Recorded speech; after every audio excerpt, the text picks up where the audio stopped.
ভাত মাছ তরকারি এগুলোর মূল্য কি একটা জীবন হইতে পারে? প্রতিটা বাবা মা সন্তানরে পড়ালেখা করায়, একেবারে তাদের জীবনে যতটুকু তারা উপার্জন করছে, যতটুকু তাদের সেভিং থাকে সবকিছু বিসর্জন দিয়ে বাচ্চাদেরকে সুশিক্ষিত করার জন্য পড়ালেখা করায়। সবার স্বপ্ন থাকে ঢাকা বিশ্ববিদ্যালয়ে চান্স পাইতে হবে। আমার সন্তান ঢাকা বিশ্ববিদ্যালয়ে চান্স পাইছে বললে পারে না যেটা একেবারে এরিয়ার মসজিদের মাইক দিয়া বলতে যে আমার সন্তান ঢাকা বিশ্ববিদ্যালয়ে চান্স পাইছে। আমরাও অনেক গর্ব করে বলি আমার ভাই, আমার বোন, আমার এই সেই ঢাকা বিশ্ববিদ্যালয়ে চান্স পাইছে।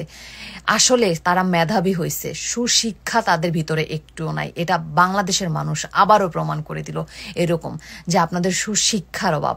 একটা মানুষরে এমন ভাবে কেমনে মারতে পারে?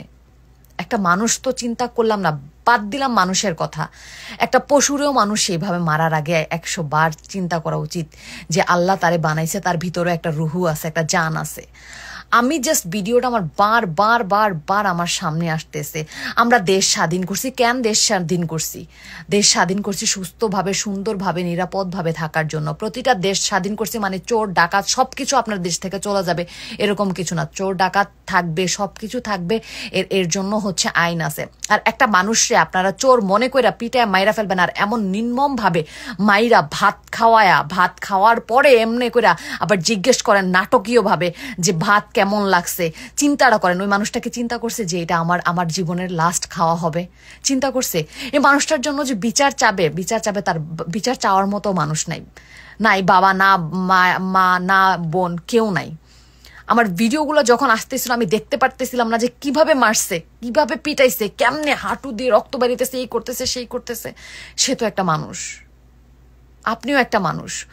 নিজের ঘরের তো কেউ একটুখানি আঁচড় লাগলে তো আপনারা একেবারে ব্যান্ডিস নিয়ে এই হয়ে যাবে, ইনফেকশন হয়ে যাবে, হ্যাঁ কেমনে কাটছে, কি হয়েছে, কেন হয়েছে, এরকম একটা হাই হুতাশ করেন। তাহলে আরেকজনের সন্তানদের কেমনে আপনারা মারতেছেন?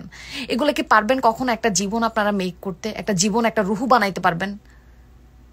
কেমনে পারেন একটা মানুষরে এরকম ভাবে মারতে?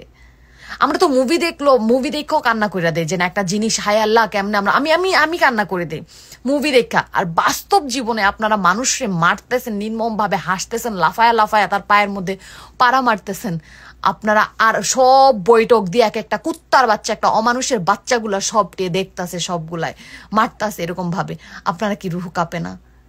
কেমনে রুহু পাকে? আবার বলে কি আবেগে করছে। আবেগ তো আমার মুখের ভাষা খারাপ হয়ে যেতেছে, আল্লাহর কসম লাগে। এগুলারে কি যে করা উচিত? বাংলাদেশের আইন যারা আছে আর্মিরা, আমি কমু যেমনে মারছে তার ডাবল কষ্ট দিয়ে এদেরকে মারা উচিত।